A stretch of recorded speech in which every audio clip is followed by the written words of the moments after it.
You just paid $15 for a movie ticket. The theater took your money, gave you a ticket, and you think they just made $15. They didn't. In fact, for a brand new blockbuster in its opening weekend, the movie theater loses money every time someone buys a ticket. Not breaks even, loses money.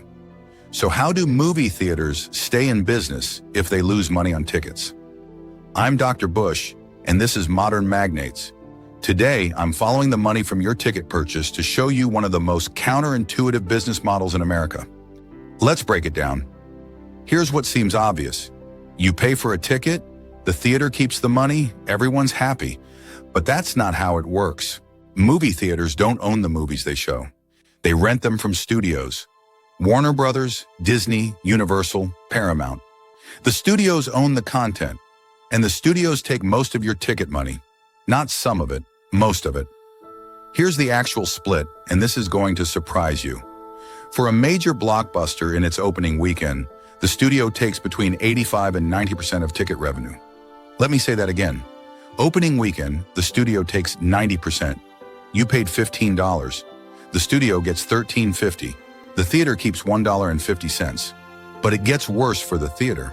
That $1.50 doesn't even cover their cost for that ticket. Think about what it costs to run a movie theater. Rent on a massive building. Electricity to power huge screens and sound systems. Staff to sell tickets, clean theaters, run projections. Insurance, maintenance.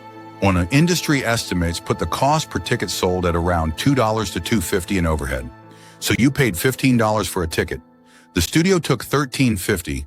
The theater has $1.50 left, but it cost them $2 to facilitate that sale. They just lost 50 cents on your ticket. Opening weekend, movie theaters lose money on every ticket they sell. Now you're probably thinking, okay, but what about week 2? Week 3? Surely the split gets better? It does, slowly. Here's how the revenue split typically works over a movie's theatrical run. Week 1, studio takes 90%, theater keeps 10%. Week 2, studio takes 80%, theater keeps 20%. Week 3, studio takes 70%, theater keeps 30%. Week 4, studio takes 60%, theater keeps 40%. By week 5 and beyond, it usually settles around a 50-50 split. But here's the problem. Most ticket sales happen in the first 2 weeks. A typical blockbuster makes 60 to 70% of its total theatrical revenue in the first 2 weeks, when the split is worst for theaters. So theaters sell the most tickets precisely when they make the least money per ticket. Let me show you a real example. Let's say a theater sells 1,000 tickets to a new Marvel movie over its entire run. Total ticket revenue, $15,000. Week 1, 600 tickets sold at $15 each, $9,000 in revenue. Studio takes 90%. That's $8,100. Theater keeps $900. Week 2, 200 tickets sold, $3,000. Studio takes 80%. Watch, that's $2,400. Theater keeps $600. Week 3, 100 tickets, $1,500. Studio takes 70%. That's $1,050. Theater keeps $450. Weeks 4 through 8, 100 tickets total, $1,500. Average split 65% to studio. Theater keeps about $525. Add it up. Out of $15,000 in ticket sales, the theater kept $2,475. That's 16.5% of total ticket revenue. Now subtract the overhead cost of selling those 1,000 tickets. At $2 per ticket in costs, that's $2,000 in expenses. The theater made $475 profit on $15,000 in ticket sales, a 3% margin. And that's if everything goes well. If the movie flops and doesn't sell many tickets, theaters can actually lose money on the entire run. So how do theaters make money? 2 words, concession stand.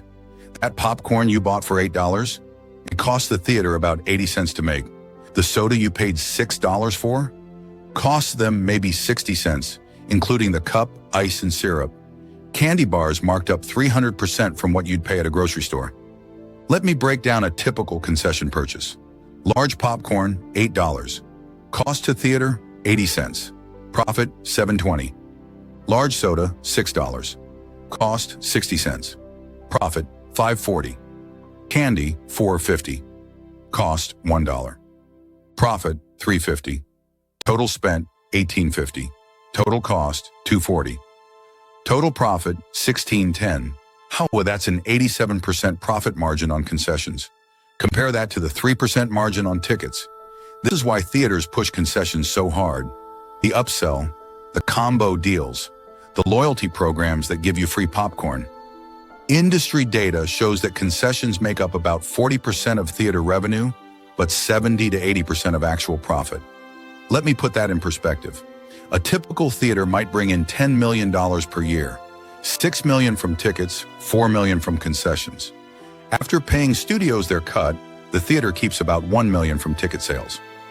From concessions, they keep about $3 million.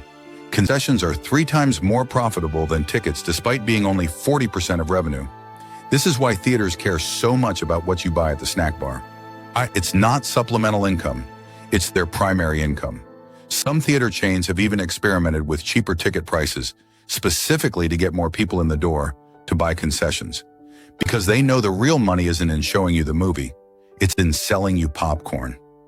Now let's talk about why this system exists. Why do studios get to take 90% of ticket revenue? Leverage. Studios own the content. They make the movies. Theaters need movies to show. Without new releases, especially blockbusters, theaters have nothing to sell. Studios know this, so they negotiate from a position of power. And it's not just the revenue split. Studios also dictate other terms. Minimum number of showings per day, which screens the movie plays on, how long it must stay in theaters. For a major blockbuster, studios often require theaters to show the film in their largest auditorium for at least 3 to 4 weeks, regardless of ticket sales. So even if a movie bombs and only 10 people show up to the Saturday night showing in week 3, the theater still has to keep it in their biggest room, losing money on rent for that space. This is why smaller independent films struggle to get screen time. Blockbusters lock up the big rooms for weeks, and theaters can't afford to say no because they need those big releases to drive foot traffic. It's a system designed to benefit studios at the expense of theaters. But theaters accept it because even with terrible margins on tickets, they need the traffic. They need people walking through the door. Because once you're inside, there's that concession stand, and that's where they make their money. This is also why theaters hate it when you sneak in outside food and drinks.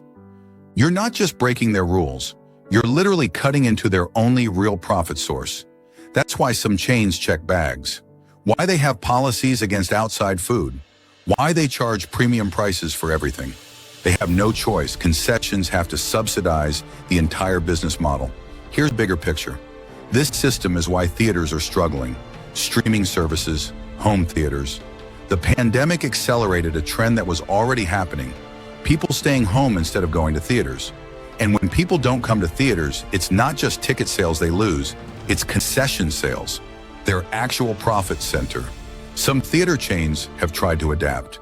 Premium experiences, luxury recliners, dinner service. See IMAX and other specialty formats that command higher ticket prices with better revenue splits. But the fundamental problem remains.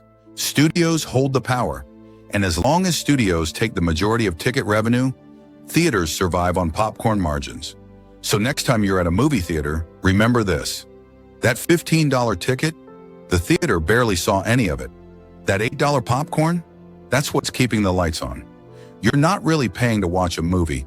You're paying to rent a seat in a room that makes its money selling you overpriced snacks. And now you know why they're so expensive. That's how the business really works. This is what we do at Modern Magnets. I follow the money so you can understand the systems behind everyday experiences. Tomorrow I'm breaking down the iPhone.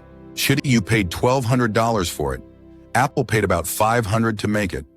Where does the other $700 go? If you want to see where your money really goes, subscribe. New investigation every single day. Drop a comment and tell me what company you want me to investigate next. Netflix, Amazon, Disney. I'm Dr. Bush. Thanks for following the money with me. See you tomorrow.